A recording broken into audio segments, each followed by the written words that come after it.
de la Asociación Argentina de Hormigón Elaborado, y quiero agradecerles por participar en el día de hoy de la segunda parte del ciclo de conferencias que organizamos desde la Asociación Argentina de Hormigón Elaborado, junto con la Escuela de Gestión de la Construcción de Camarco, también junto al ISPA, que es el Instituto del Cemento Portland Argentino, y en esta ocasión junto a Cavera, Cámara de Vivienda Económica y Equipamiento Urbano de la República Argentina. El mismo es un ciclo de diversas temáticas presentadas por diferentes profesionales del rubro del hormigón elaborado dentro de la iniciativa Capacítate en Casa, organizada por Camarco. En el día de hoy queremos hacer un agradecimiento especial a Cavera, y en nombre de Cavera, por supuesto, a la arquitecta Alicia Baena, que por su intermedio nos permite contar, ya que esto está auspiciado, o sea, ha sido sugerido la presentación, del arquitecto Enrique Dante Botto Tripodaro. El arquitecto Enrique Dante Botto Tripodaro es egresado de la Universidad de Buenos Aires, actualmente es profesor titular de Introducción a los Tipos Estructurales de la FADU, UBA. Además se desempeña como estructuralista y consultor en patologías en la construcción. Enrique, somos todos oídos, estaremos acá presentes durante toda la conversación y quedamos agradecidos de poder aprender bastante sobre este tema de fundaciones. Así que adelante y lo escuchamos. Bueno, ya voy, vamos a abrir la presentación.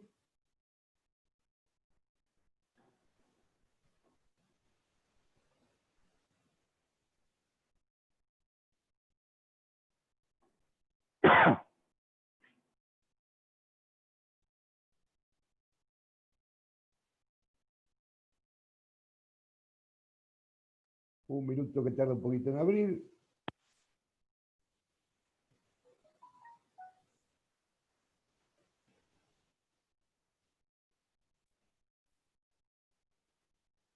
Está un poco lento para abrir el PowerPoint. Denme un minuto.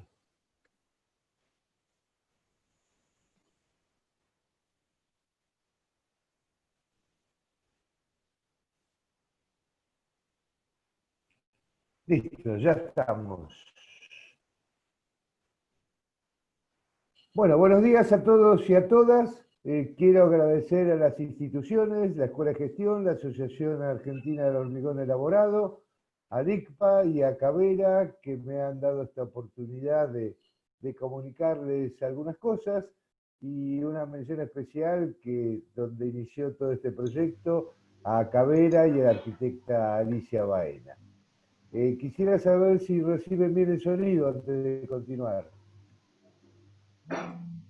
Sí, Enrique, se te escucha bien. Perfecto, muchas gracias. Entonces sí, continuamos. Bueno, este seminario lo vamos a ver en dos partes. Nos vamos a referir a las fundaciones según los términos de la ingeniería práctica. ¿Sí? Consideran ¿Hay algún micrófono prendido? Consideran al suelo como parte de la estructura. En función de esto definimos a las fundaciones, ¿sí?, como el elemento de transición entre la superestructura y el suelo. Vamos a ver una serie de conceptos preliminares que son aplicables al tema de fundaciones, y después vamos a ver un catálogo de los distintos tipos de fundaciones y una serie de tips vinculados a los mismos. Las fundaciones deben asegurar básicamente el equilibrio estructural, deben tener la resistencia adecuada, la rigidez, que es un elemento muy importante porque la falta de rigidez se trasluce en tipos de deformaciones que van a afectar a toda la construcción, y un factor que ha sido incorporado ya hace un tiempo en el CIRSOC 201, que es la durabilidad, que es importantísimo.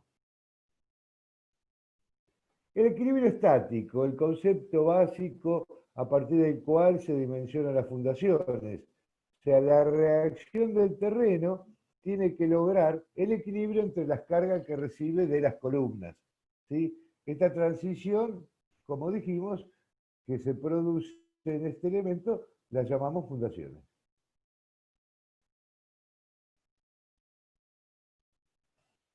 Las fundaciones ¿Cuál es su función?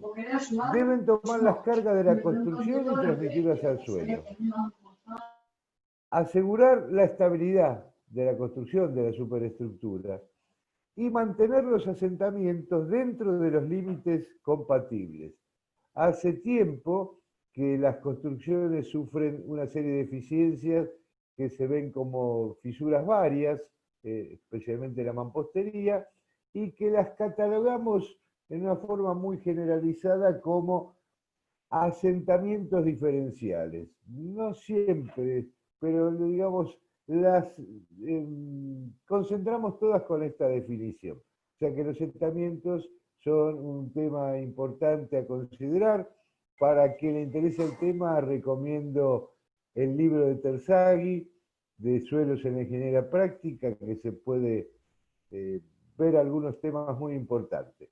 ¿Y el tipo de fundación de qué depende? De las características del terreno, básicamente el tipo de suelo, la profundidad del estrato resistente, ¿sí? En función de esa profundidad vamos a establecer el tipo de fundación adecuada. La factibilidad técnica, o sea, la posibilidad de realizarlo de uno u otro modo, ¿sí? El plazo de obra, y en esto hago una pequeña aclaración que me pasó en una obra que teníamos que hacer unas fundaciones en un terreno angosto, con un terreno muy desmaronable y había un plazo de obra muy apresurado. Por lo tanto, se decidió las bases aisladas, originalmente consideradas a 4 metros de profundidad, se reemplazó por micropilotes. Se ahorró la excavación, se ahorraron inconvenientes y se pudo realizar con mayor velocidad el trabajo. También la economía, a veces se hacen comparativas de costos entre uno u otro sistema para adoptar, los asientos admisibles de la estructura, que tienen que ser compatibles con los asientos que puede tener el suelo, y las características de la superestructura. ¿Sí? Estos son los elementos básicos que definen nuestra fundación. Hablamos del estudio de suelo, porque toda fundación tiene que partir desde un estudio de suelos. ¿Sí? Esto es elemental. Y vamos a ver los pequeños, o sea, la materia es muy vasta. Vamos a ver un pequeño cataloguito de cosas necesarias elementales.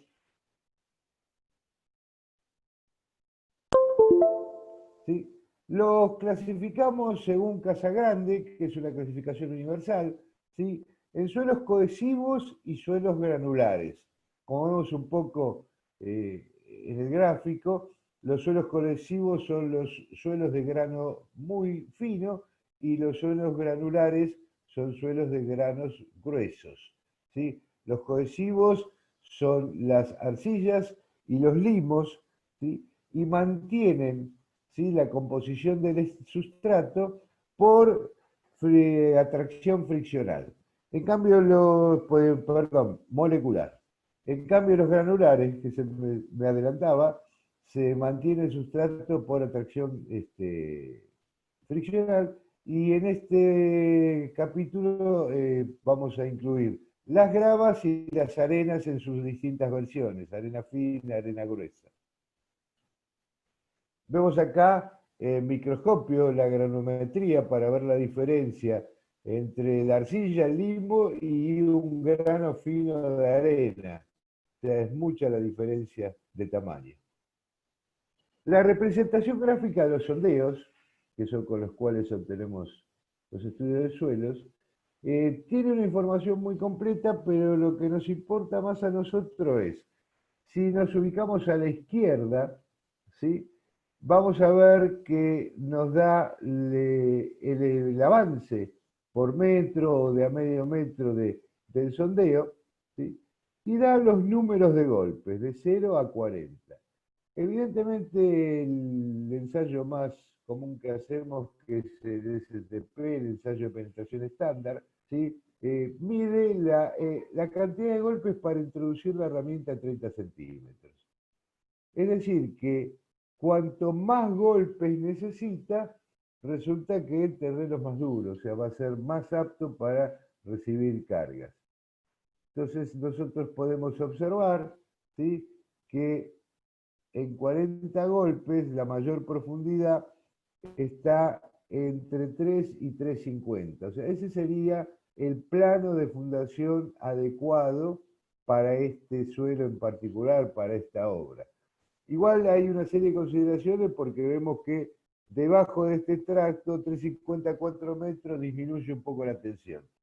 Habría que dimensionar a 3 metros con la tensión que tiene a 3,50. Ese sería más o menos el concepto. Y si vamos a la izquierda, lo que es importante, que nos interesa a nosotros para reconocer en la obra, tenemos el perfil, que nos da qué tipo de suelo tenemos a medida que puede avanzar una excavación, y un dato, digamos, secundario, pero que es importante, da el color, para que nosotros podamos observar e identificar el suelo en una excavación. Parte, lo que estoy publicando acá, es parte del ensayo, del informe que nos mandan, y es lo que a nosotros nos interesa en la obra, ¿sí? Que vemos los distintos sondeos, donde describe el tipo de suelo, y ya nos da una idea, y finalmente el nivel de la napa freática. Eso nos da la relación de agua que puede estar afectando la ejecución de los trabajos. Si pueden leer, hay unas recomendaciones para fundar y vemos que primero dice fundación mediante bases aisladas. O sea, el ensayo del suelo lo que nos da es cuál es el tipo de fundación adecuada para ese tipo de suelos. Lo cual no significa que por razones de plazo, por razones económicas, lo podamos cambiar. El que nos da es el adecuado, el más indicado.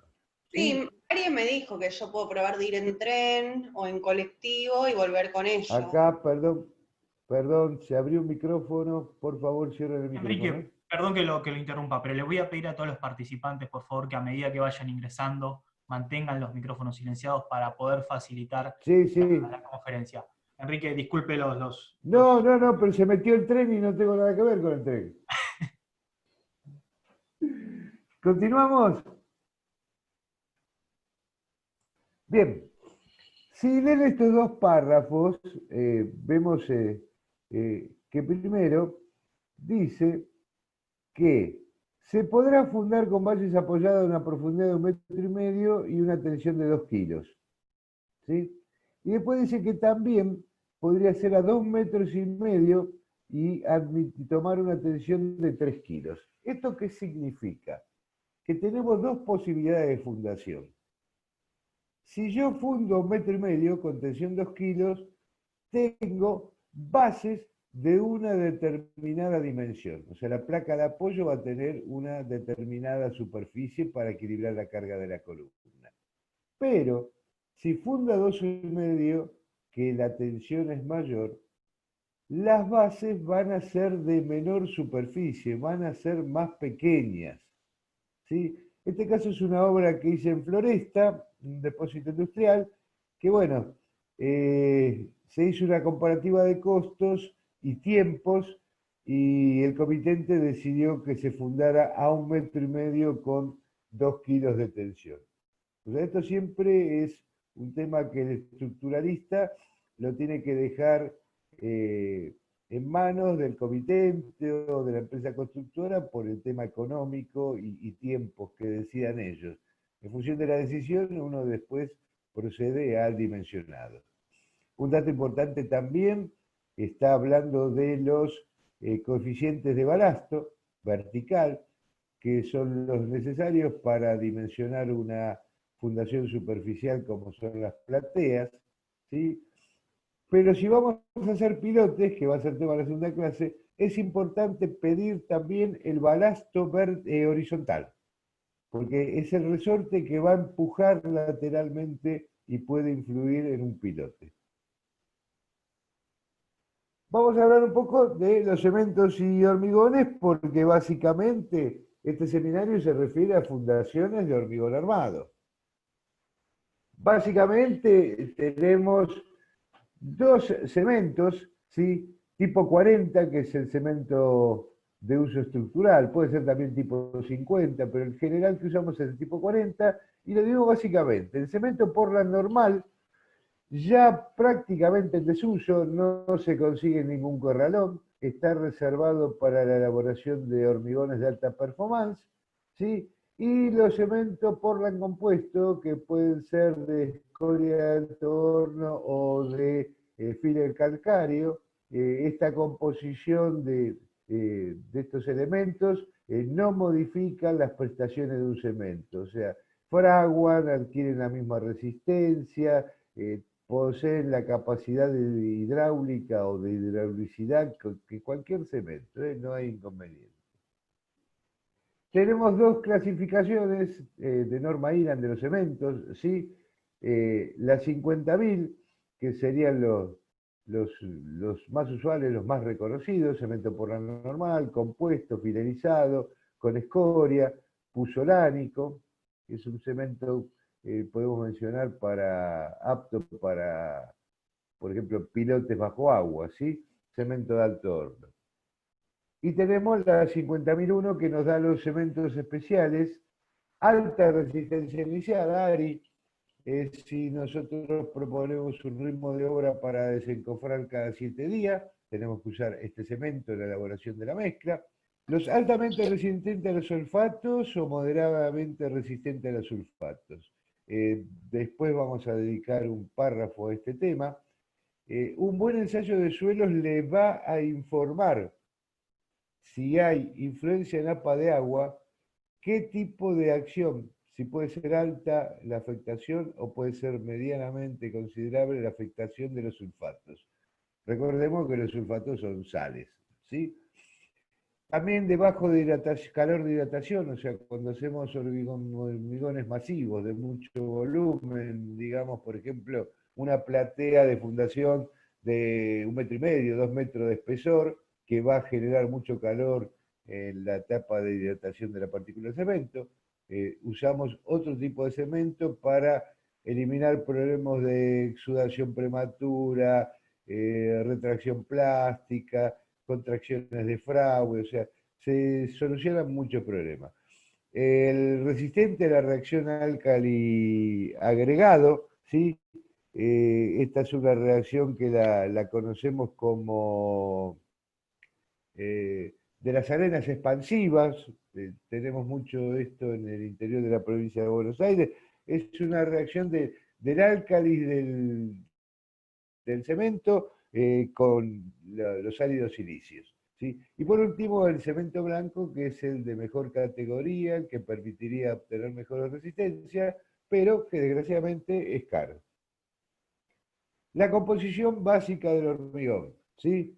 Cemento y agua es la pasta, ¿sí?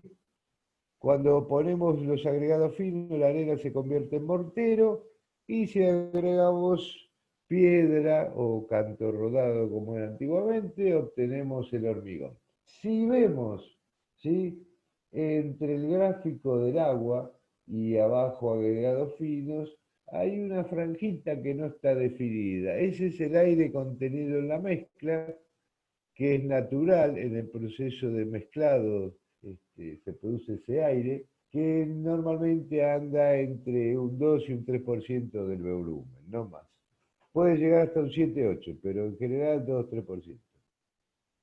Vamos a hablar del hormigón mezclado in situ. Se usa en obras muy pequeñas, o muchas veces cuando no se programa bien la ejecución de las bases, que se van haciendo de a una, de a dos, las bases son de poco volumen, no llegan al metro cúbico por base en construcciones pequeñas, y evidentemente, desgraciadamente, no le podemos pedir a la hormigonera que nos traiga un metro cúbico, ¿sí? Hay que programar para que por lo menos nos puedan traer 3, 4 metros cúbicos. Aquí vemos una pequeña elaboración, un tema importante que he observado en muchas obras que me ha tocado peritar, la elaboración del hormigón con la perita. No, la norma establece que la elaboración se hace con una hormigonera de volteo, como vemos en la figura, y que tiene que ser de una capacidad mínima de 250 litros. Eso es lo que corresponde. ¿Cuál es el problema de este procedimiento? Si vemos la línea superior, vemos todos los canastos llenos a ras. Si nos fijamos abajo, vamos a ver que están cargados de distinto modo. ¿Esto qué es? Se traduce en una mala dosificación, porque la proporción, por decir una proporción que se usa en las casitas, que es 2,55, en realidad mal llenado el 2,55 se transforma en 1,7, 5,3, 4,8. O sea que no vamos a tener una dosificación precisa y tenemos el riesgo de que la prestación del hormigón no corresponda con la resistencia requerida por el cálculo. En cambio, si vamos al hormigón elaborado, tenemos un material de primera calidad, exacto, ¿sí? Y con muchas posibilidades porque a veces, para ciertos requisitos, agregar aditivos en obras no es conveniente. En cambio, ¿sí? La hormigonera nos va a proporcionar el tipo de hormigón que necesitemos para todo tipo de necesidades. Yo particularmente soy fanático del hormigón elaborado y hace, no sé, 30 años que no hice un hormigón más en obra, in situ. Las ventajas del hormigón elaborado, ¿sí? Es un producto uniforme, aparte la mezcla es perfecta, ¿sí? Es elaborado por gente especializada que entiende del hormigón. ¿Sí? Los controles de calidad de la materia, o sea, básicamente del cemento y de los áridos y del producto terminado, ¿sí? Existe un responsable, hay alguien que es responsable. En cambio, cuando se hace in situ en la obra hay una cuadrilla que se contrata y no hay responsabilidad más allá de la que le cabe al director de obra, ¿sí? Flexibilidad en las características, es lo que decía, podemos obtener todo tipo de mezclas, asentamientos, el espectro es muy grande, ¿sí? Flexibilidad en la forma de colocación, ¿sí? O sea, podemos tener manual, bombeado, tenemos después, vamos a ver, los autocompactables, ¿sí? Y en realidad el costo es menor, ¿sí? Y la calidad es superior, o sea, se ahorra la parte mano de obra por el tiempo de elaboración, hace que la tarea del colado en los encofrados sea más rápida y más eficiente, y aparte agregamos algo que siempre es importante considerar, ¿sí? Digamos, la salud del personal, o sea, que no haya siniestros. ¿Cómo solicitarlo? Tamaño máximo del agregado grueso, es muy importante, ¿sí? Esto va a depender del tipo de molde, de encofrado que vamos a hacer. Si tenemos, por ejemplo, tabiques de 12 centímetros con una concentración de armadura considerable, necesitamos por ahí usar una piedra 610. En cambio, si tenemos todas columnas 20 por 20, vigas que no tienen demasiado hierro, usamos el tamaño grueso máximo convencional que es 620, ¿sí? Pedimos asentamiento. La fluidez del hormigón también la vamos a establecer en función del tipo de encofrado. Básicamente, digamos, de concentración de armadura y espesores. Aire incorporado, ya estamos pidiendo un hormigón especial que no se puede realizar en obra. O sea, tiene que venir ya realizado. Esto cuando hay peligros de congelamiento, ¿sí? Uso de distintos tipos de aditivos, desde los clásicos, retardador o acelerante, ¿sí? Peso unitario, que se puede hablar de agregados livianos como la arcilla expansiva, ¿sí? Y la forma de descargue, colocación y los tiempos de viaje. No nos olvidemos que tenemos un límite de 2 horas por reglamento, que es el tiempo máximo de salida de planta a terminación de la descarga. El control de producción y aceptación en obra. ¿Para qué se hacen? Para verificar las características, o sea, tenemos que controlar que sea el hormigón que necesitamos. ¿Quién las hace? ¿Sí? El productor del hormigón, todas las hormigoneras hacen para su control las probetas del camión cuando llega a obra, pero también hay una serie de verificaciones que se hacen en planta, control de temperatura, peso específico, ¿sí? O sea, las hormigoneras controlan el material antes de salir de planta. Un detalle importantísimo, ¿sí? ¿Son motivos? Sí. Si cuando nosotros llega el hormigón a la obra, no cumple el asentamiento, que podríamos darlo también por norma más o menos 2 centímetros, si hay posibilidad o no, en el caso de que esté un poco más duro, de ablandarlo. Recomiendo siempre las hormigoneras que trabajan con aditivo superfluidificante o fluidificante. Ya no es conveniente agregar agua en obra como se hacía antiguamente, ¿sí? Las buenas hormigoneras vienen con el aditivo preparado, el chofer lo tiene a disposición, ¿sí? ¿Por qué? Porque no se cumplen los requisitos, entonces esto es importante, este control. ¿Cuáles son los ensayos? Asentamiento, mesa de extendido para hormigones autocompactantes, que lo hacemos en obra. Temperatura de incorporado, el peso por unidad de volumen se hace en planta antes de despachar y, por supuesto, hacemos las probetas. Los rangos de asentamiento, que lo medimos con el cono de Abrams. Llenamos en tercios, ¿sí? 25 golpes por tercio. No hay que acomodar con martillo el material dentro del molde. Se debe tener el equipo disponible con la bandeja, el cono, la varilla lisa 16 milímetros, punta esférica, ¿sí? La cuchara de almacenero. O sea, hay que tener el equipo perfectamente disponible, ¿sí? 2 capas también. Importante es que el apisonado de cada capa, ¿sí? No tiene que interesar el anterior, no más de 1 o 2 centímetros tiene que entrar. O sea, si no, la primera capa en este caso tendría doble, 50 golpes, ¿sí? Y la última capa. Lo que hacemos después es invertir el cono y medir cuál es el asentamiento. Eso determina la fluidez, ¿sí? Vemos un rango de asentamientos, ¿sí? Vemos que para premoldeados se usan hormigones más duros. Esto es debido porque los premoldeados trabajan generalmente a veces sobre mesas vibradoras, es más fácil el vibrado, ¿sí?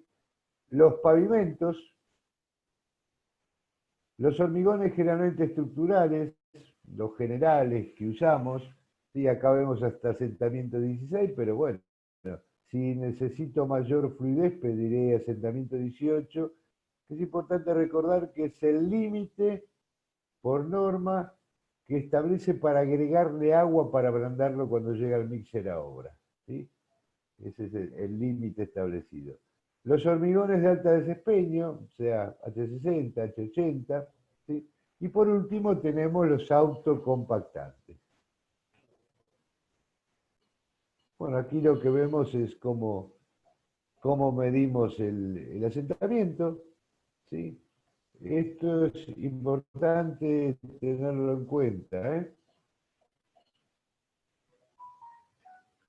Bueno, acá tenemos una foto en obra del método de medición.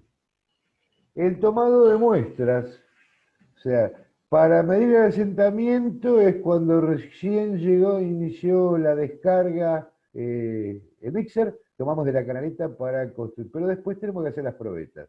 La probeta no hay que tomar material de inicio ni de finalización cuando se está vaciando el tambor, sino que hay que tomarlo en la parte media. Algunos dicen el tercio medio, también puede ser en la parte media. Esa es la zona adecuada para tomar la muestra para probetas. La ejecución de probeta con los moldes deben estar siempre limpios, preparados. El llenado de las probetas se produce con la misma metodología que elaboramos la prueba de asentamiento en el cono de Abraham. Se llena en 13 capas, en 3 capas, 25 golpes por capa. Una vez llenadas se deben identificar estas probetas a cada camión, ¿sí? Siempre es importante anotar cada camión a qué parte de la obra corresponde. En el caso de que alguna probeta da más resultados, sabemos, por ejemplo, que pertenece al hormigonado de la base 4 y 5. ¿Sí? Ahorra problemas de verificación a ver dónde hay problemas. Luego se mandan a ensayar, se someten a rotura por compresión, ¿sí? En los laboratorios, ¿sí? Y ahí vamos a verificar si cumple con la tensión requerida. Yo siempre recomiendo, para evitar problemas, porque a veces también en esta lucha por los costos podemos incurrir en un error conceptual, que es, sin despreciar a nadie, no quiero que nadie me malinterprete, pero comprar a ciertas empresas el hormigón elaborado. Hay que fijarse que cumplan con las normas IRAN, la 1666, la nueva norma IRAN para hormigón elaborado, y que cumpla con las condiciones de calificación ISO, normas ISO. ¿Sí? Hay otros hormigones en las que no cumplen con estos requisitos y el hormigón lo vende más barato, pero eso les puede representar un dolor de cabeza. Hablamos por último del hormigón autocompactante, ¿sí? Es un hormigón líquido como el agua, líquido de fluidez extrema. Enrique, ¿sí? ¿qué empresa de hormigonado recomendás? No puedo hacer propaganda. Ah, disculpa, no sabía. Perdón, no. Porque justamente me pasa eso. Genéricamente te diría así, aunque hay otras. Las hormigoneras oficiales de las cementeras. ¿Sí? Igual hay otras empresas privadas que son... bueno, este dato que se nos dé las empresas recomendadas acá a la gente de la asociación. No quiero hacer propaganda de nadie. Hay buenas empresas, ¿sí? Si me permitís, hormigón... ¿Me permitís que es la parte que nos toca a nosotros? Sí, por favor, Pedro. En la asociación tenemos una interesante cantidad de hormigoneras, y para aclaración de los usuarios, y veo por ahí que alguien estaba escribiendo de que no confía en lo que pueda hacer la hormigonera y que tiene que tener su propio control, lo cual me parece perfectamente bien. Lo que sí, no tiene que ser O, puede ser I.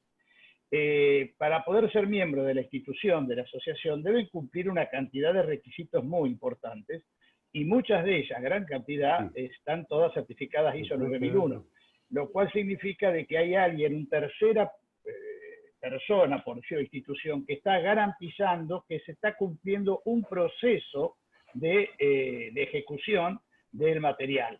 Esto es lo que le tiene que dar tranquilidad al usuario. Por eso que nosotros hemos decidido, yo personalmente, dividirlas entre lo que son plantas hormigoneras y lo que son las revolvedoras. Yo denomino revolvedoras aquellas que ponen 3 elementos, lo revuelven y lo entregan, diciendo que es hormigón. Cuando nos enteramos es tarde. Entonces sí, lo que le pedimos a los usuarios es que se fijen a quién le compra. Obviamente, cualquiera de las empresas asociadas puede garantizarles un hormigón. Esto no quiere decir que se pueda cometer un error, que no pueda haber una probeta que no dio, un camión que tuvo un problema. Estas cosas pasan en los mejores lugares del mundo. Pero sí tienen la tranquilidad de que hay un responsable, vos lo dijiste al principio, hay un responsable técnico que es fundamental, que es quien le está poniendo el gancho a que lo que se entrega es un hormigón de calidad. Disculpame la intervención, pero es la parte que nos toca y corrobora, y te agradezco la posición tuya. Sí, Pedro, por favor, pero yo propaganda no puedo hacer. No, nosotros propaganda ninguna, simplemente decimos que si está asociada, cumple con todos los requisitos necesarios para poder entregar un hormigón de calidad. ¿Y cómo sabes que está Eso es lo asociada? fundamental. ¿Cómo? ¿Cómo sabes que está asociada?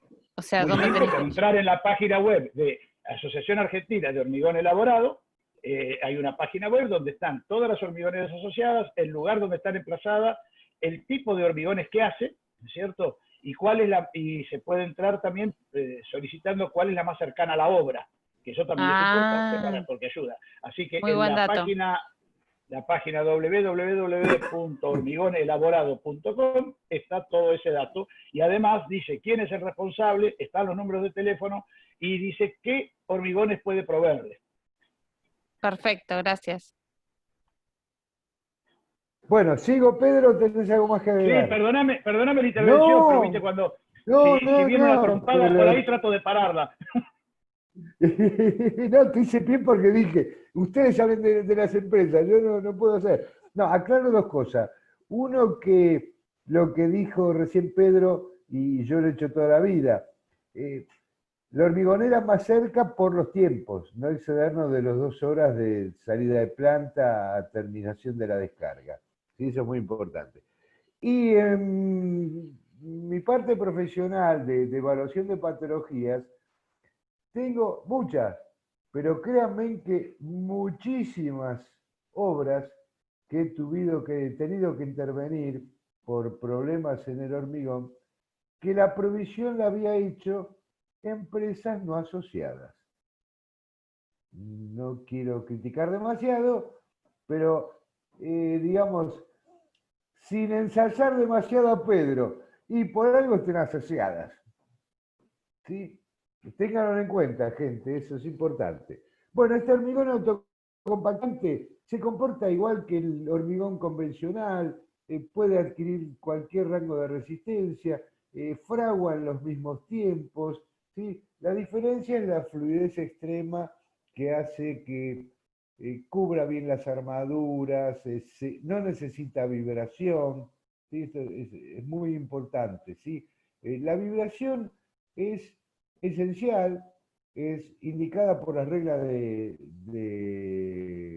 arte de la construcción, porque básicamente, aparte de que es conveniente para, digamos, la estructura de la elevación, ¿no? Para las fundaciones, más que todo la estructura de la elevación, vigas, columnas, losas, lo que hace es acomodar, distribuir bien el material en los moldes, rodear bien la armadura, pero es la compactación, le saca las burbujas de aire, el aire natural que tiene el hormigón.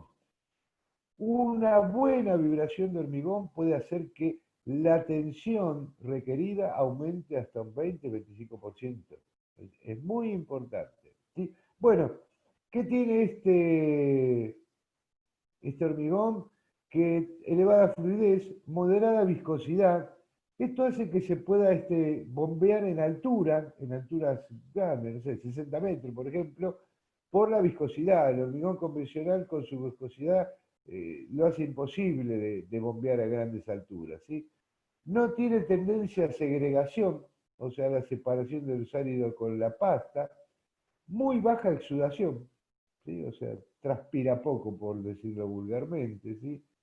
Y lo que tiene es excelente deformabilidad. Disminuye los tiempos de ejecución notablemente, y después lo vamos a ver, un ejemplo de cómo se disminuyen los tiempos de ejecución. Lo que vemos acá es el control de extendido para un autocompactante. Vemos que el cono de Abrams se coloca invertido.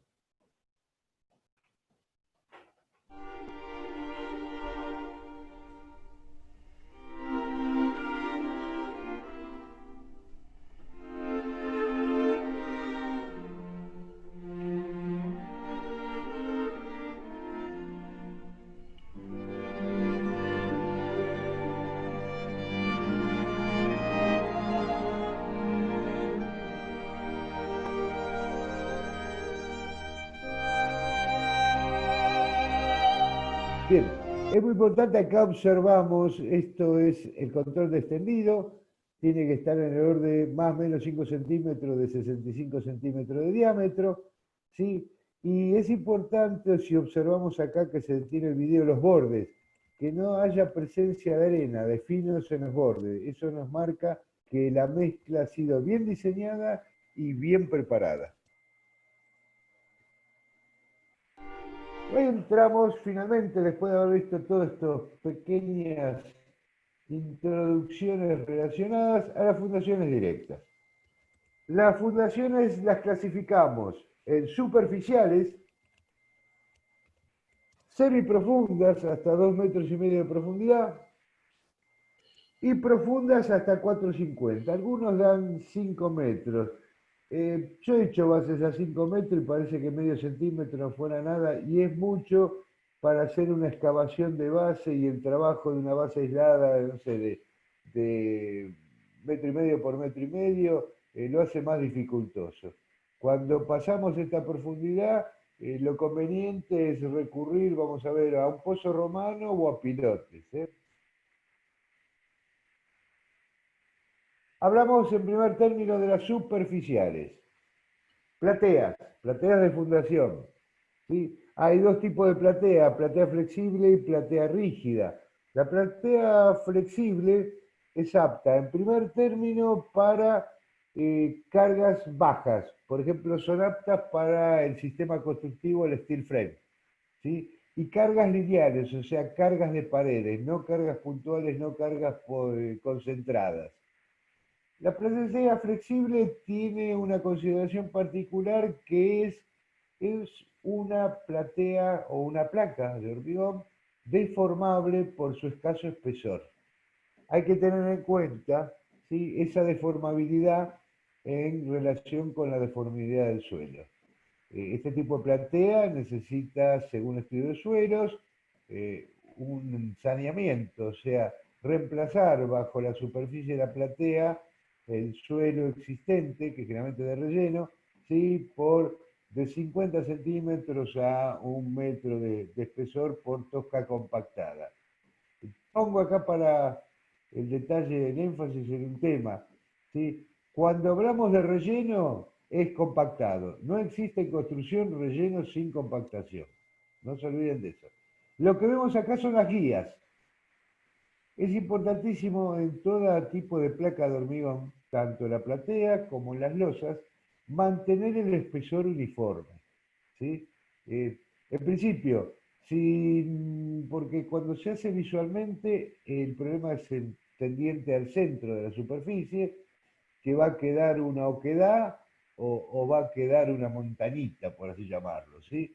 Si me queda disminuido el espesor, voy a tener un problema estructural, o sea, le está faltando hormigón en un lugar. Y si se excede, ¿qué va a pasar? En primer término, si tuve esa oquedad parte de tener un problema estructural, me va a sobrar el hormigón que compré. Y en el segundo término, me va a faltar hormigón para terminar el trabajo. Bueno, acá vemos la tarea de arreglado, ya que se hace, ¿sí?, sobre las guías, y también es importante porque este arreglado va cubriendo las pequeñas fisuras que se forman por retracción plástica o contracción de secado. Y acá tenemos la platea terminada y como vemos es muy delgadito. Esta es para un chalet con steel frame en Córdoba. La platea nervada, ¿sí?, lo que hace es permitir la resolución con una placa de hormigón delgada de poco espesor y lo que se colocan son nervios debajo de la línea de paredes. Esto no tiene una relación de trama o de simetría o de módulo repetitivo, sino que va bajo las paredes directamente.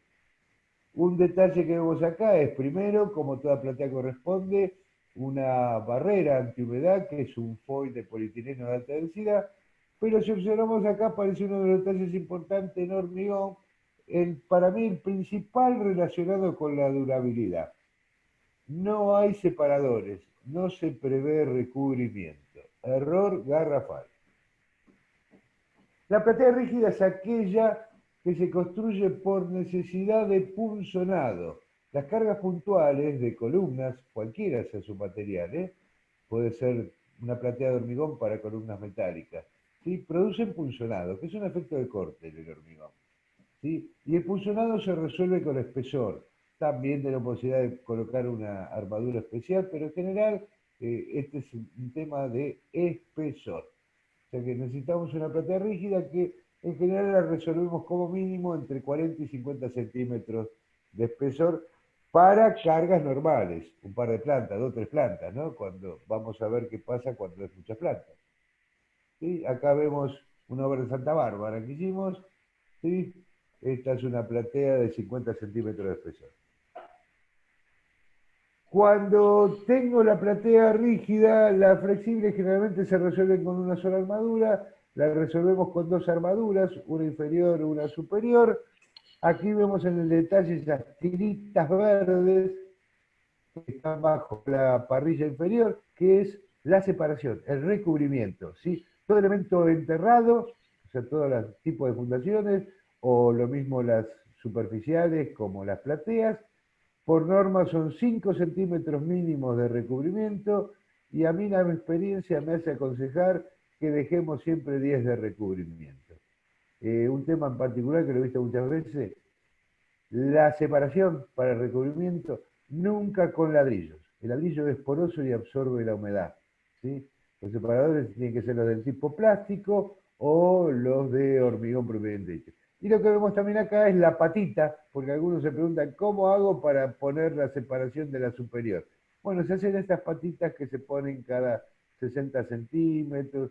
En plateas muy grandes se pueden poner cada 1 metro porque el fierro es muy grande y se permite que se pisotee por arriba. Las semiprofundas. Vamos a las plateas también, porque una platea para un sótano o una base de tabique de ascensor puede estar a 3 metros de profundidad. ¿Sí? Acá vemos, esta es una obra que hicimos en el barrio Boedo, ¿sí? La construcción, el inicio de una platea para el núcleo de ascensor. Las plateas de alburada son para cargas importantes.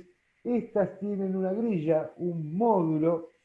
También lo que hace es eliminar el espesor. La placa de hormigón es delgada y lo que hacen estos nervios es dar la altura necesaria para tomar el efecto de punzonado. O sea, generalmente lo que construimos es una grilla que tiene coincidencia con la descarga de las columnas. Evidentemente el proyecto, esto es más apto para propiedad horizontal, sobre todo porque tiene que ser un proyecto modulado las columnas, la estructura. Zapatas corridas. Bien, la primera, la tradicional de hormigón de cascote, a veces se hace menos de 1,5 metros de profundidad. En general, para una obra común de un par de plantas ni se hace estudio de suelo. Incorrecto, hay que hacer el estudio de suelo, ¿sí? Y ver un poco la resistencia, si a 1,5 metros responde o realmente tengo que ir un poquito más a 2 metros, ¿sí? La resistencia tiene mucho que ver con la carga también, ¿no? Menos carga, necesito menos resistencia, ¿sí? Este hormigón de cascote hay que hacer un buen hormigón, porque a veces se desprecia, es un hormigón de cascote. No, no, no. Por ejemplo, podemos recurrir a un hormigón de cascote que lo podemos hacer, por ejemplo, para no andar con la complicación de cal y de cemento, lo hacemos directamente con cemento de albañilería y podemos usar una dosificación 1-3-6, por ejemplo. Una parte de cemento de albañilería, 3 de arena común y 6 de cascote de ladrillo. Cascote de ladrillo, no cascote de demolición, que es cascote sucio y puede ocasionar inconvenientes. ¿Sí? Podemos hacer zapatas corridas de hormigón. Una es la viga cinta. También este tiene el inconveniente de terrenos, también necesita por ahí una compactación previa, porque si el terreno es muy deformable, la escasa rigidez o escasa inercia puede provocar algún tipo de movimiento que lo catalogamos como asentamiento diferencial. Para esta solución no es económica porque hay que recurrir a un encofrado, pero la viga placa posee siempre la rigidez necesaria para fundar. También tenemos zapatas corridas para los tabiques de hormigón armado.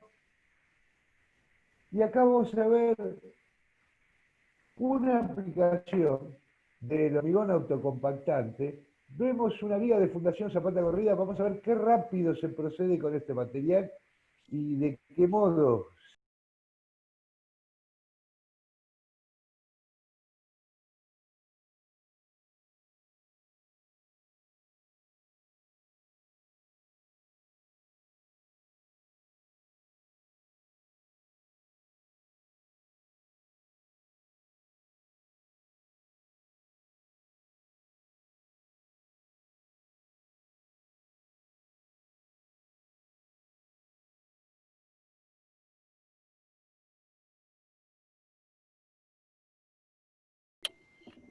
Bueno, visto qué rápido, cómo fluye, cómo camina, ¿sí?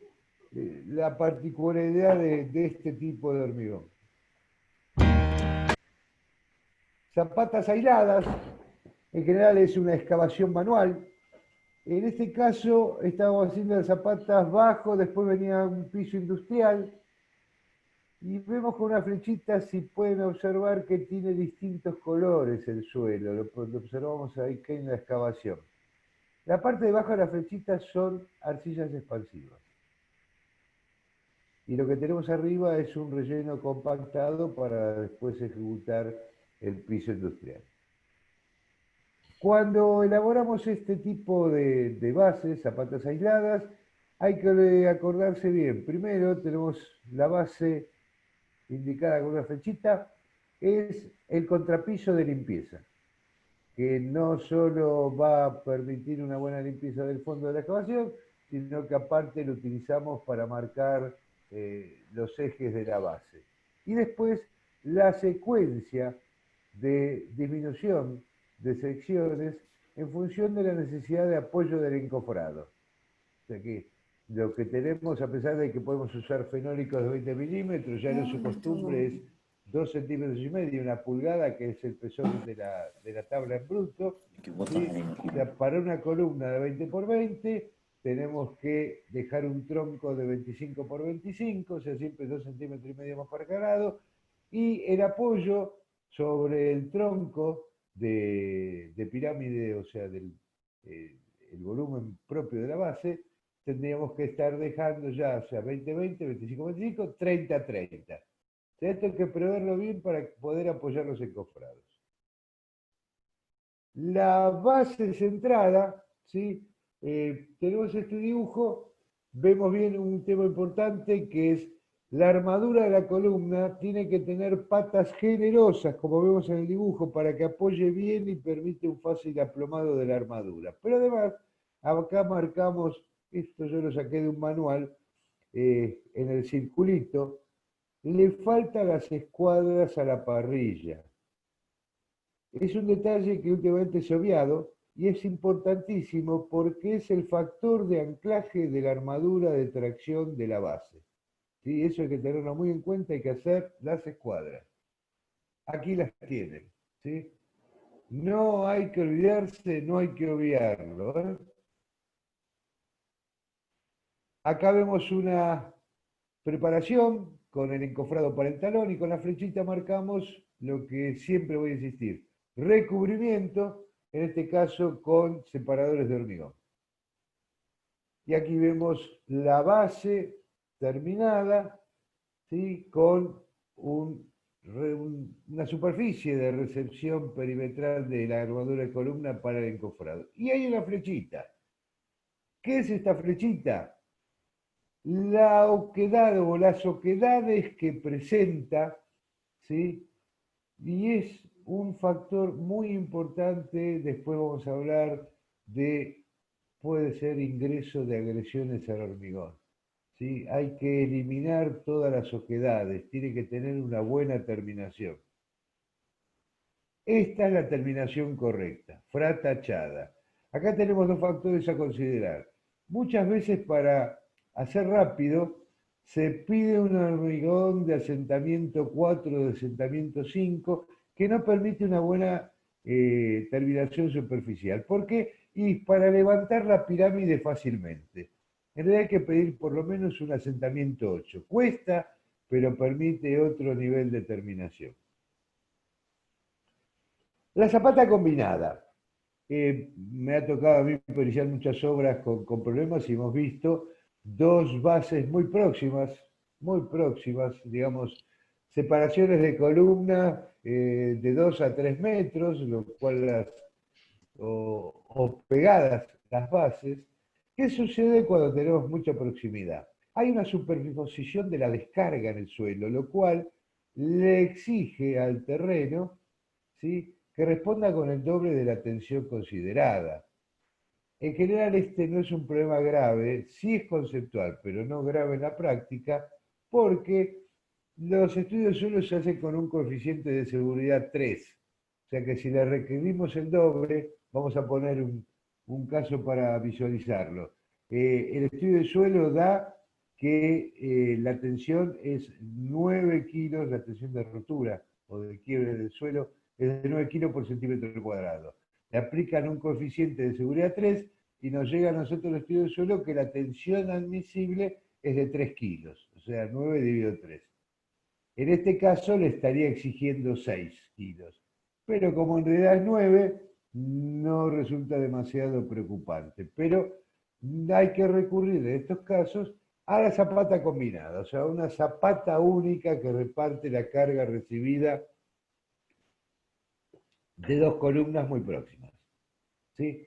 La armadura de cero hay que tener en cuenta, ¿sí?, que las columnas deben llegar hasta el fondo de esa viga, la armadura de columnas, ¿sí?, y la armadura de corte, ¿sí?, o sea, porque hay un punzonado de estas columnas dentro de esa placa de hormigón y tiene que tener los caballetes para tomar ese esfuerzo.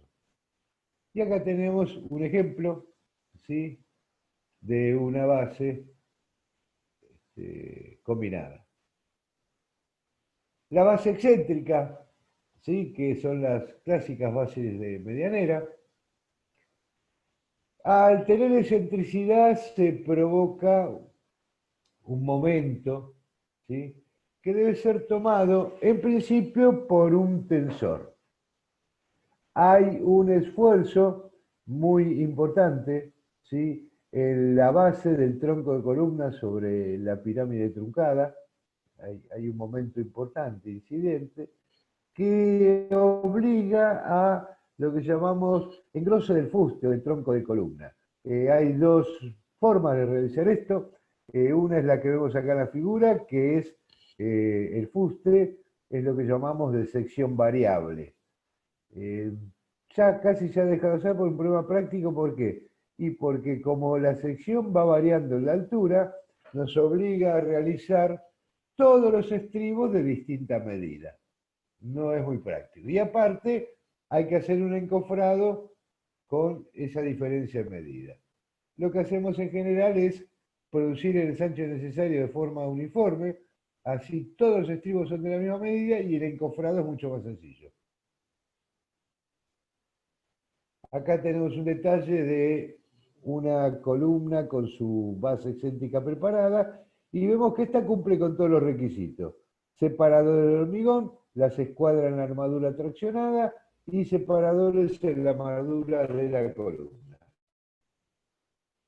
La base en esquina es la de doble excentricidad, o sea, esta lleva en las dos direcciones tensores.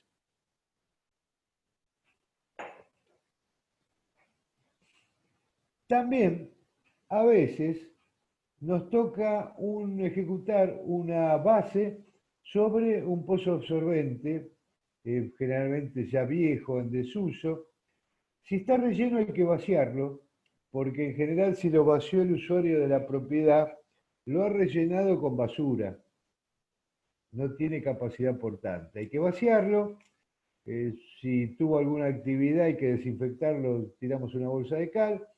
Y lo que hacemos es rellenamos, porque generalmente estos pozos tienen 7, 8, 10 metros de profundidad, hasta en nuestra cota de fundación, supongan menos 3 metros, lo rellenamos, antiguamente se rellenaba con hormigón de cascote, pero con un suelo cemento, ¿sí?, al 10%, puede ser un poco menos, pero al 10% tenemos el tema solucionado. Acá lo que ven en el círculo es un anillo de hormigón premoldeado, que era la primera parte del pozo absorbente. Los tensores. Los tensores son para tomar esa excentricidad, ¿sí? Que van siempre de, si no hay una columna intermedia, va a ir de medianera a medianera o va a una columna intermedia. Pueden ubicarse, ¿sí? Por sobre el plano de fundación, mínimo, aunque dicen ahí que yo siempre recomiendo del apoyo de la base a la cara inferior del tensor, al fondo del tensor, mínimo 50 centímetros. Si le ponen menos, no va a ser eficiente. También, si hay problema de cañerías o necesitamos por condiciones de cálculo un mayor momento para tener mayor brazo elástico, se puede tomar la primer viga superior a la fundación, donde en el caso común, con el tensor abajo, la viga trabaja a fricción, y acá, cuando la pongo como tensor, va a trabajar a flexión compuesta, o sea, flexo-tracción, ¿sí? Estos tensores siempre son eficientes para cargas de columna en el orden de 100-125 toneladas. Para cargas mayores pierden eficiencia. Acá vemos un tensor recién hormigonado.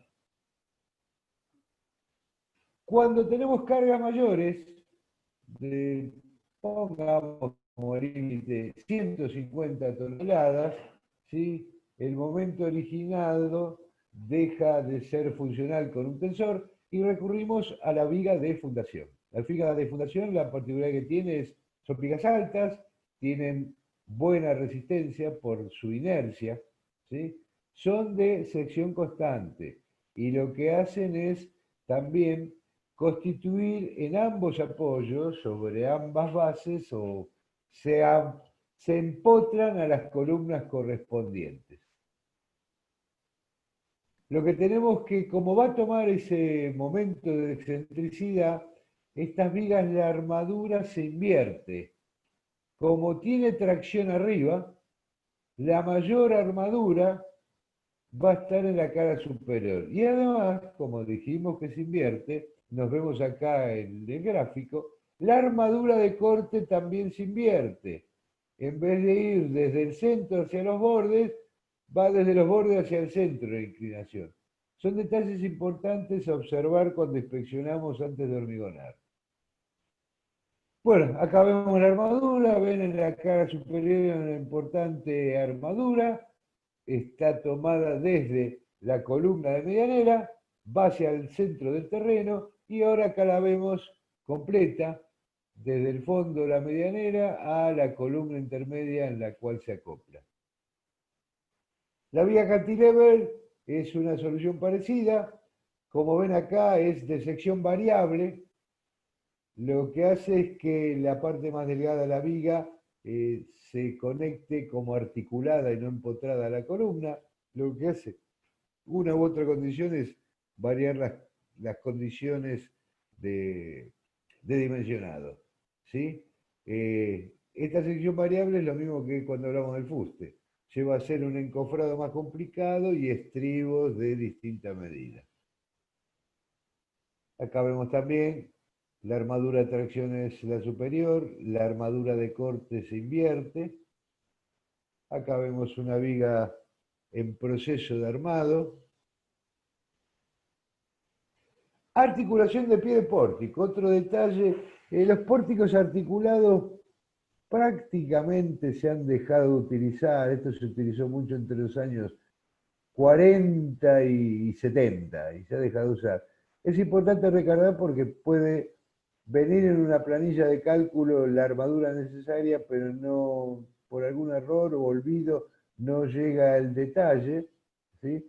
Fíjense en cómo se cruza la armadura. O sea, en la articulación, para lograr esa articulación hay que cumplir con dos condiciones. Disminución de la sección del pie del pórtico, ¿sí? Y además cruzar la armadura para producir una real articulación. Pasamos a las profundas. El pozo romano es una de las tantas. ¿Qué sucede con el pozo romano? Cuando tenemos un buen terreno, que tenemos una buena resistencia a 5 o 6 metros de profundidad, ya una base aislada no es conveniente, no es práctica. Recurrimos al pozo romano. ¿Qué es un pozo romano? Un elemento que consiste en llenar, ¿sí?, una superficie equivalente, generalmente son redondos, ¿sí?, a la base que vamos a construir, con hormigón de cascotes para levantar el plano de fundación. O sea, para no irnos tan alto, tan fondo. También, si yo tengo que fundar a 4 metros y a 2 metros ya tengo napa, para no estar trabajando bajo acción del agua, ejecuto un pozo romano y en la parte superior apoyo, ¿sí?, la base. El pozo romano, como ven acá, tiene que cumplir con ciertas condiciones geométricas. Vamos a las plateas nuevamente. Esta es una platea de 2 metros de espesor para una obra grande. Pueden ver la magnitud de la carga en la cantidad de hierro vertical de armadura longitudinal de las columnas.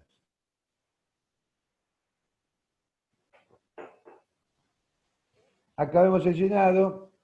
Es irremediablemente necesario recurrir, que vemos ahí con la flechita, al vibrador, en función de la concentración de armadura, ¿sí?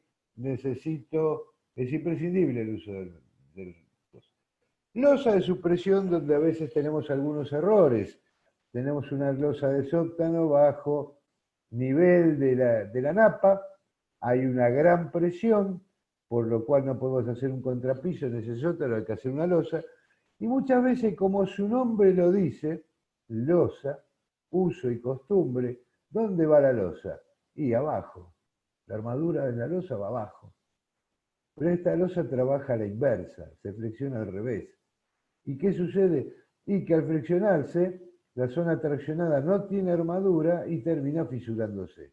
Este es otro detalle a mirar en la obra, que la armadura tiene que estar arriba, no abajo, aunque se llama losa. Y acá vemos una obra que hicimos en el barrio Boedo. Lo que ven al fondo, ¿sí?, es una perforación para depresión de la napa, que después vamos a hablar. Fundaciones bajo napa de agua. Y acá tenemos el tema del agua, del que ya estábamos por hablar, habíamos dicho anticipadamente. Hay valores de los contenidos que suelen resultar intensamente agresivos, ¿sí?, al hormigón y o las armaduras, ¿sí? Nos importa, el análisis del agua lo tiene que hacer el que hizo el ensayo de suelos. También, si no es de los buenos, no les va a dar el ensayo del agua. Bueno, pues esto es fácil. Tomamos una botella limpia de agua mineral, la llenamos con el agua de esa napa y la llevamos a un laboratorio de análisis clínico, donde hacemos un análisis de sangre. Y le pedimos el análisis según norma IRAN, la 1601. ¿Qué nos interesa de estos resultados? ¿Sí? Nos interesa el pH, la condición ácida o alcalina, ¿sí? El sulfato, o sea, las sales, ¿sí? Y los cloruros, en nuestro caso, puede ser para hormigón simple, para hormigón pretensado, pero nosotros para hormigón armado. Hay límites establecidos por norma que no pueden ser superados. Si son superados, ¿sí?, vamos a tener problemas de ataques agresivos. Valga una acotación, puede ser también a veces suelos, el terreno, la tierra, que tenga alto contenido de sulfatos, que también es riesgoso. Pero en general son las aguas. Las aguas, las napas, pueden tener de per se un pH bajo, pero también a veces porque están vinculadas con algún desagüe tóxico, un influente industrial que le confiere acidez. ¿Sí? Eso es normal. El pH está entre 5,5 y 8, ese es el normal, ¿sí? El hormigón, al fraguar, alcanza una alcalinidad aproximadamente de 12, es el pH. El pH es bajo es ácido, alto es alcalino. Las reacciones alcalinas lo que hacen es, contrariamente al mito, que el cemento protege al acero. No, el cemento no lo protege. La reacción alcalina disparada por el proceso de hidratación de la partícula de cemento es la que produce una actividad pasivadora sobre las capas de las barras de acero. Por lo tanto, cuando estamos, esto es un suma y resta, más o menos, en reacciones muy ácidas, ataca el cemento y llegan a atacar después, a producir corrosión en la armadura de acero. ¿Sí? El sulfato tiene los mismos efectos y los cloruros, el ion cloruro también, todos son elementos de gran agresividad y ataque al hormigón y consecuentemente a las armaduras, ¿sí? El pH equilibrado es el que tiene un equilibrio carbónico, que se refiere a los carbonatos, que son los que desencadenan distintos tipos de ataque. Sí, es muy considerable porque yo intervine en un problema con unas fundaciones donde el pH del agua tenía una vertiente, un efluente de desagüe industrial muy contaminante. El pH era 0,5, extremadamente ácido, ¿sí? Bueno, el hormigón superficialmente estaba convertido en gel, como el gel que se usa para el cabello. O sea, una afectación gravísima, muy, muy, muy grave, ¿sí? Los cloruros, ¿sí? El ion cloruro, generalmente que está más en el aire que en el agua, es un átomo de cloro en estado de oxidación, ¿sí? Y que ataca muchísimo. Esto está contenido básicamente en donde más lo podemos observar, en la sal marina, y por eso el ion cloruro en las exposiciones marinas están en el ambiente, en la bruma marina es totalmente salada y ataca muchísimo. Los sulfatos tienen un factor importante que es una combinación de ácido sulfúrico con algún tipo de base distinta, y el ácido sulfúrico es lo más oxidante que podemos encontrar que puede producir problemas con el acero. Pero además, ¿sí? Podemos distinguir los sulfatos en dos tipos básicos: sulfato de calcio o sulfato de magnesio. Bueno, el del magnesio es el peor, es el que produce las famosas aguas duras con grandes incrustaciones, ¿sí? Lo que pasa es que si tenemos problema pH, ataque ácido, hay una reacción de sustancias alcalinas del hormigón, ¿sí? Que va a, en general, crear un debilitamiento superficial hasta llegar a ese gel de la capa exterior de la pieza de fundación, ¿sí? Los sulfatos producen degradación, ¿sí? Producen expansión y producen también fisuración. Una vez que hay fisuración, o si no, realmente ya consideramos, como vemos, esa base con oquedades, con macrocapilares, no microcapilares, ingresa el agua, de por sí ya va a producir procesos corrosivos. Y si tiene algún otro elemento, va a atacar con mayor dureza la armadura. Eso hay que tenerlo muy en cuenta. Los factores decisivos acá, ¿sí?, son la porosidad y la permeabilidad. La porosidad tiene que ver con el asentamiento con el cual construimos la fundación para eliminar riesgo de porosidad, ¿sí?, el fratachado final para dejar la superficie bien lisa y la permeabilidad. A medida que aumentamos la performance de un hormigón, disminuye la permeabilidad, porque no es impermeable, disminuye. Quiere decir que si yo tengo que hacer una base, digamos, con H17 bajo napa, podría hacerla con H30. ¿Por qué? Porque el H30 es mucho menos permeable que el H17. Es un factor muy importante también de considerar ante ciertos riesgos que se pueden llegar a correr. ¿Sí? Hay pequeño problema de costo, ¿no? Pero no estamos hablando de, siempre las bases no son cantidades muy importantes. Así que más o menos tenemos este tema. Y por último, sobre esto, ¿cuándo logramos poder contener todos estos riesgos posibles? ¿Sí? Por ejemplo, utilizando mezclas elaboradas con alto contenido de cemento, el CUC, contenido entero de cemento, o sea, en general tenemos cemento entre 280 y 300 kilos de cemento por metro cúbico, utilizar una mezcla un poco más generosa, 350 kilos por metro cúbico, y con baja relación agua-cemento. Esto nos va a dar mejor prestación. De todos modos, también tenemos aditivos, que ya hablamos de aditivos, mencionamos, como el Omicron, que me permite obtener un hormigón impermeabilizado. En la chica y pozo, cuando hacemos bajo napa una base, la excavación de una base, vamos a estar constantemente bajo agua. Lo que hacemos es producir una pequeña oquedad en un rincón, introducir una bomba sumergible y proceder al desagote, ¿sí? Mientras estamos trabajando. Y si el agua no tiene ningún factor de agresividad, a la hora y media de haber hormigonado, cuando ya tiene consistencia superficial del hormigón, sacamos el achique y que se inunde el pozo.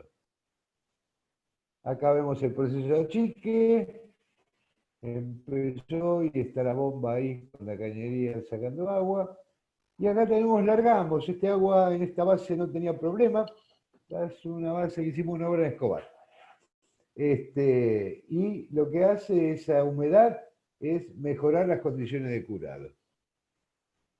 La depresión de la napa.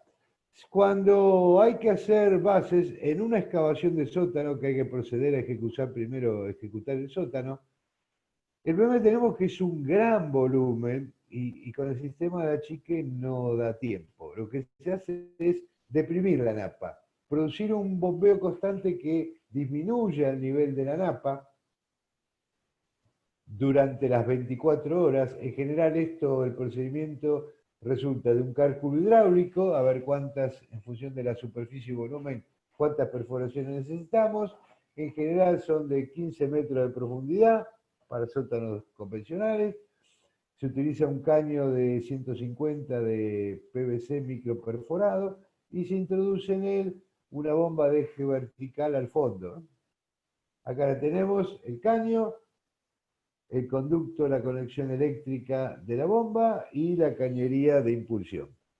También si estamos en zona urbana, hay que pedir acá en Ciudad de Buenos Aires al gobierno de ciudad y si no al municipio correspondiente, el permiso para estar echando agua en el cordón durante 24 horas, durante varios días, porque esto recién se suspende cuando hagamos el sellado de submuración con losa de supresión. Bueno, concluido. Hasta la semana próxima que nos volvemos a ver y dirán ustedes si tienen alguna pregunta que hacer. Si les queda algo de duda, cualquier cosa acá tienen mi mail y me pueden mandar que con gusto les contesto. Enrique, te paso algunas preguntas que fueron Sí, haciendo por favor. durante la charla. Sí, sí. Javier Insaurralde por YouTube consultaba, ¿hay ensayos para verificar la compactación? ¿Cómo a ver, para que Si existen ensayos para verificar la compactación, digamos, no, lo que hay ensayos para verificar compactación de suelos, que es el ensayo Proctor. Para verificar la compactación de un hormigón en obra no tenemos ensayos. La única posibilidad es después sí extraer una probeta del hormigón enderecido y mandarlo a ensayar.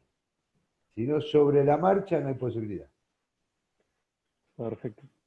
Vamos a la siguiente, que es de Silvina de Vélez. También por Sí. YouTube nos consulta, ¿qué pasa si los ensayos de compresión dan bajos una vez realizados la obra?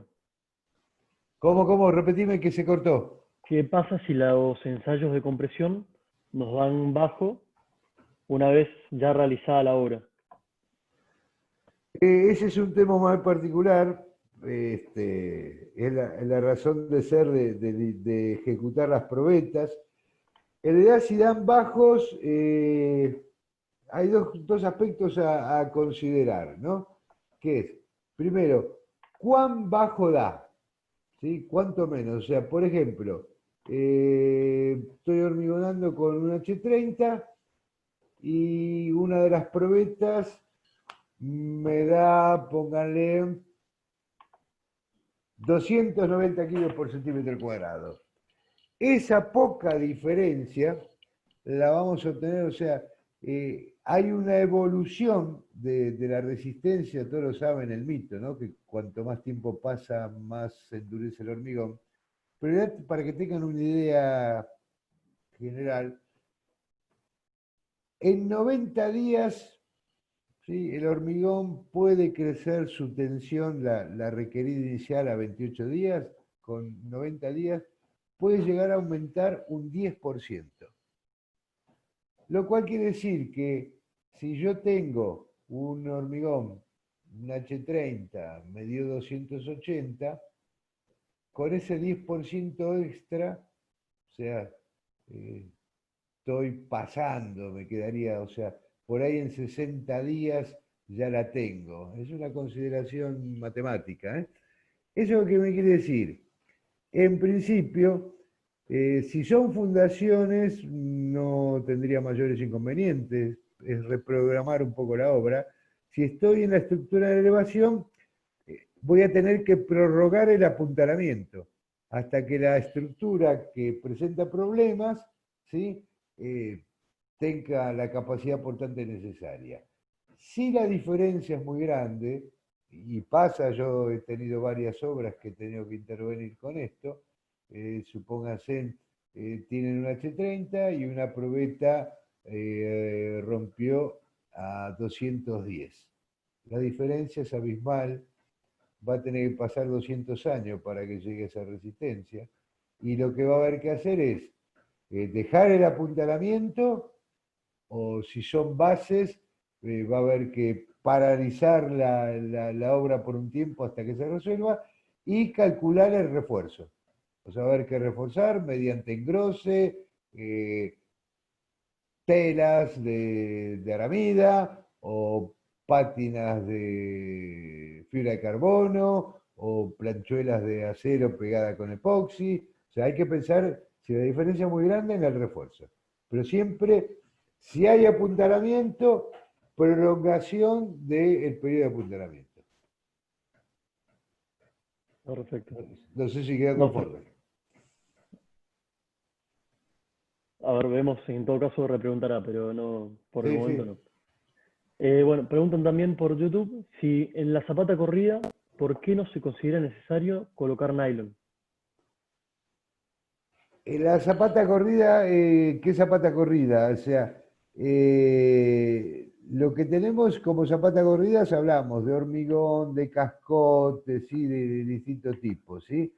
En general no se hace porque es otro tipo de contacto. ¿Por qué? En principio, la zapata corrida va en contacto, o sea, apoya una pared de mampostería. Y no interesa mucho si es de cascote, ese tipo de cosas. ¿Por qué? Porque si absorbe humedad, no le afecta el volumen de esa zapata, y lo que tiene es, cuando arranca la mampostería, el conocido cajón hidrófugo, que va a contener el acceso o ascenso de humedad por capilaridad.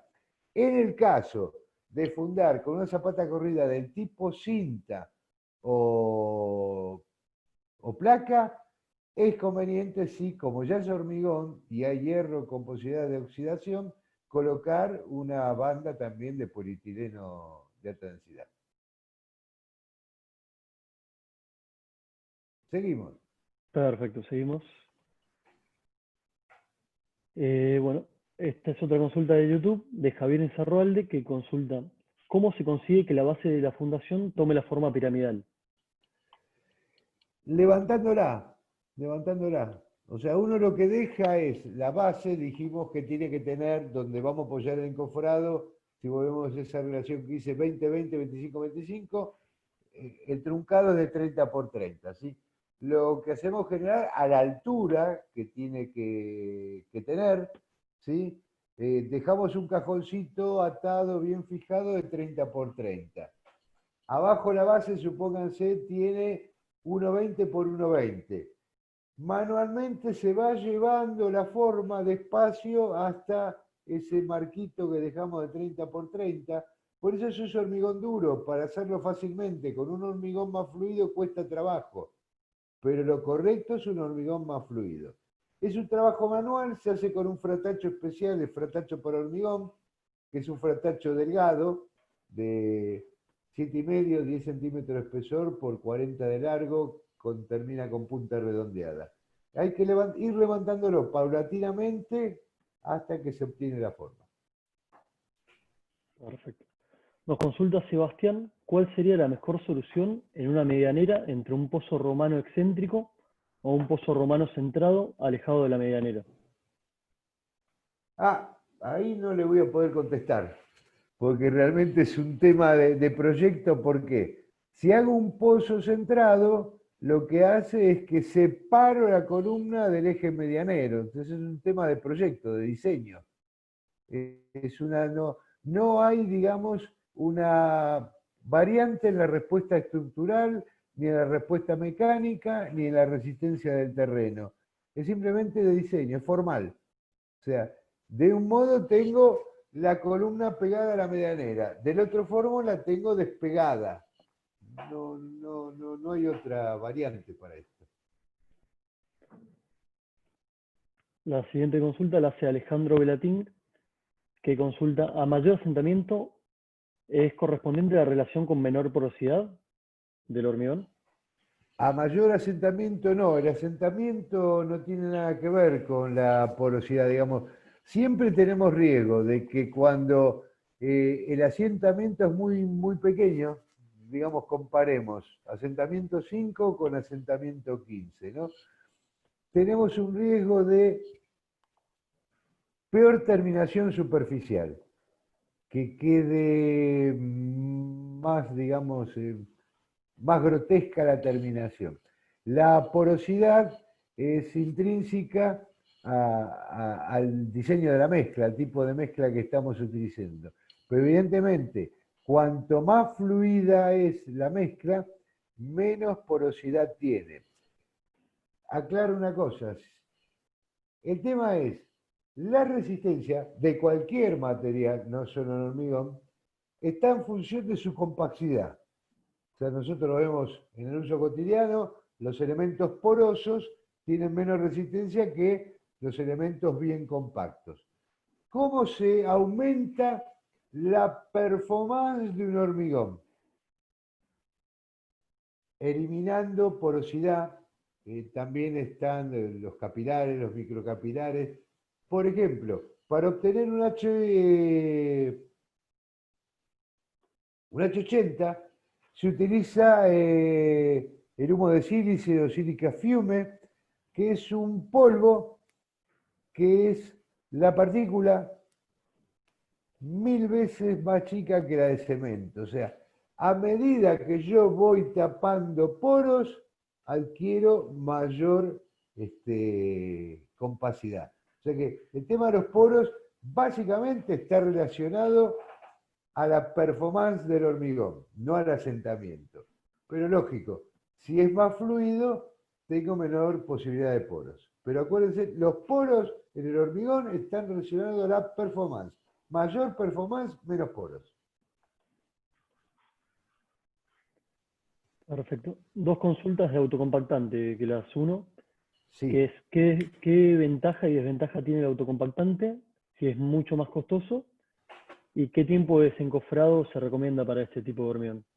Bueno, primero yo no considero que sea mucho más costoso. Es más caro. No es para exclamar que es mucho más costoso. Acá Pedro lo podrá decir también, ¿no? Primero, que lo había dicho y lo repito, los tiempos son los mismos. ¿Sí? O sea, Los tiempos de desencofrado, el tiempo de endurecimiento es lo mismo de un auto compactante y de un hormigón convencional. ¿Cuál es la diferencia básica? Primero, auto compactante, no necesita vibrador, se compacta solo. Es estable. Es ultra deformable, por lo cual se acomoda perfectamente a los encofrados, ¿sí? Por esa fluidez asegura que no haya nidos de abeja o cangrejera, como dicen los españoles, al desencofrar, pero además lo que hace es un perfecto recubrimiento de la armadura, la abraza completamente por esa fluidez, ¿sí? La otra ventaja es el tiempo de llenado del autocompactante, también la factibilidad de hormigonados bombeado en altura, o sea, un hormigón común que pedimos, ¿sí? Si lo tenemos que bombear a 60 metros, creo que en el país no existen, por un tema de viscosidad, una bomba con la potencia suficiente para elevarlo. Al ser como agua tan líquido, de tan escasa viscosidad, permite esa elevación. Pero la prestación es la misma, sí tiene una desventaja muy importante, que hay que hacer encofrados estancos. El encofrado tiene que estar muy bien hecho, porque si no se empieza a escapar. Si quieren más Perfecto. aclaración, que la pidan. Excelente. Clarísimo, igual. Bueno, Darío Dominé consulta si el agua con sarro afectaría el hormigón in situ. El agua con sarro es relativo decir agua con sarro. Lo que tendríamos es un agua dura con sulfatos y acá viene el problema. Si son sulfatos, las aguas duras con estos sarros pueden ser sulfato de calcio o sulfato de magnesio, que son los dos extremos. Si es sulfato de calcio, realmente la acción es muy leve, el efecto es leve. Si es sulfato de magnesio, sí, va a producir problemas. Perfecto. Por eso siempre es conveniente usar agua de la canilla. Y si van a usar que no hay agua corriente, agua de pozo, de una perforación, siempre es conveniente mandar a analizar el agua antes. Antes de usarla para el amasado, analizarla a ver si no nos va a causar algún problema. Excelente. Nos consultan del ensayo Proctor que nombraste. ¿Quién es el que lo realiza? Bueno, el ensayo Proctor, ¿quién lo realiza? En principio lo tiene que hacer el contratista, el ejecutor, para ir verificando que él está haciendo bien el trabajo. Aparte, el ensayo Proctor se hace por capas. Yo no puedo hacer un relleno, un terraplén de 1 metro y ensayar la última capa, y no sé las anteriores cómo quedaron. O sea, cada 10, 15 centímetros de capa compactada, hago el ensayo a ver si está siendo eficiente el resultado. En la hipótesis de conflicto, pensando que si no estoy yo presente, estando presente alcanza que lo haga el contratista, pero si estoy presente, puedo suponer que si no le dio algo bien me pueda engañar, darme falsos resultados, entonces me conviene yo contratar un laboratorio privado para que me lo haga. Perfecto. El INTI es uno de los tantos que lo puede hacer. Nos consultan, también unifico dos consultas, ¿cómo se realiza una junta adecuadamente cuando se tiene que ampliar una platea ya construida y hacer otra platea nueva al lado? Sí, lo que se construye es una junta de hidratación. O sea, son dos plateas independientes que el tema es si la que se va a construir es para prolongar paredes, por ejemplo, ¿sí? O hay que pegar una estructura. Es una junta de hidratación que puede ser solo en la superficie, en la platea, y si hay paredes, que continúo paredes, ¿sí? Que estoy longitudinalmente ampliando, también tengo que hacer junta de hidratación a la pared. O sea, va a funcionar todo independiente. Habría una posibilidad que se me ocurre ahora, no, habría que estudiarla, ¿sí? que sería tratar la platea como un pavimento, y para que haya una distribución uniforme en el cambio de cargas, habría que colocarle, como considerarlo como pavimento, habría que colocarle pasadores, pero habría que estar metiendo los pasadores en la platea ya hormigonada.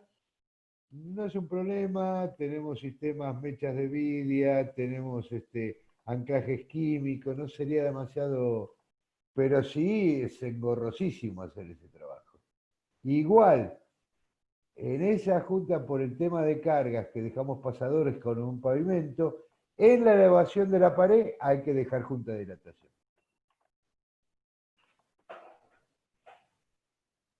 Perfecto. Nos consultan qué tipo de separadores recomendás para la parrilla inferior de una platea, ya que los de tipo plástico se suelen caer. Y el mejor es el separador de hormigón, ¿sí? Los separadores de hormigón, en realidad son de cementos, ¿no? Hay que hacerlo con una pequeña mezclita con acerrín, porque si los hacen con arena y cemento son muy quebradizos cuando se pisa por arriba. Entonces, lo conveniente es hacer 2-5-5, 2 partes de cemento, 2 de acerrín, 2 de cemento, 5 de acerrín y 5 de arena, para que no sean tan quebradizos. Perfecto. Nos consulta sobre una mezcla que nombraste de 266 Sí, cemento de albañilería. de albañilería, que en algún momento nombró 255. Si hay alguna diferencia entre uno u otro o es lo mismo. Son las proporciones. Si yo hago 2, póngale 1, 3, 6, vamos a empezar, ¿sí? Tengo una parte de cemento con 3 de arena y 3 de cascote. Si hago 2, tengo más cemento, tengo más aglomerante. Si hago 2, 5, 5, sería 1, 2 y medio, 2 y medio. Lo que cambio es la proporción de aglomerante. ¿Qué pasa cuando yo pongo una proporción de aglomerante en mayor o en menor concentración y que mejoro la resistencia o disminuyo la resistencia del hormigón? ¿Sí? Si vamos a un caso extremo, yo hago 1,66 o vamos al hormigón convencional, para el que se hacía antes con canto rodado. El original que se hizo durante años era 1,33. 1 de cemento, 3 de arena gruesa y 3 de canto rodado, ¿sí? Los especialistas, eso era en obra. Los especialistas no, era 1, ¿sí? 1 y medio, 3. ¿Cómo es esto? Porque era 1 de cemento, 1 y medio de arena fina o mediana y 1 y medio de arena gruesa, que es lo que usan las hormigoneras, que usan el hormigón elaborado. Mirá cómo se ríe Pedro, está contenta. ¿Sí? Porque ese es un defecto también que yo lo he acotado muchísimas veces y se lo digo a mis alumnos. Hoy los hormigones que se hacen en obras comunes, en casitas, en los barrios privados, usan arena común. Y conceptualmente no es...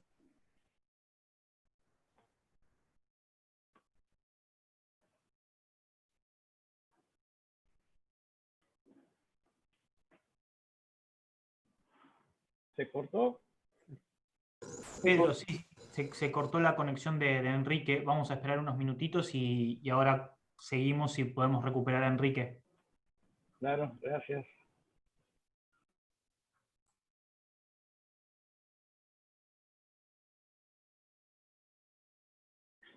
Sería ya el agradecimiento a todos por participar, al arquitecto Boto Tripodaro, a Camarco, a la Escuela de Gestión de la Construcción, a LISPA y a Cavera.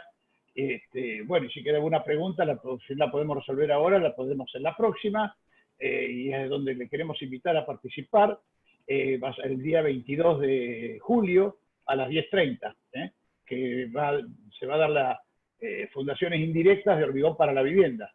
Nuevamente será el arquitecto Enrique Tripodaro, así que los invitamos a todos, si quieren inscribirse, en los próximos días recibirán la información para hacerlo.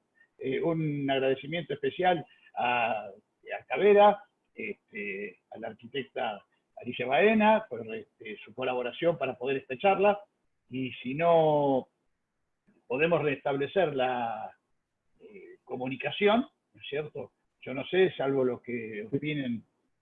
No, me pidió recién Enrique que lo esperemos 5 minutos, que se está reconectando, que ya está entrando de vuelta. No, correcto, lo que estoy viendo es que se va ya retirando de la sala una cantidad de gente continuamente, ¿no es cierto? Entonces, por eso quería aprovechar y ir haciendo ya el agradecimiento. Perfecto. Esperémoslo que está conectándose, y si llega a no poder finalmente, concluimos las Lo preguntas dejaríamos para la próxima. sesión. Genial, Luis, genial, Pedro. Bueno, muchas gracias a los dos.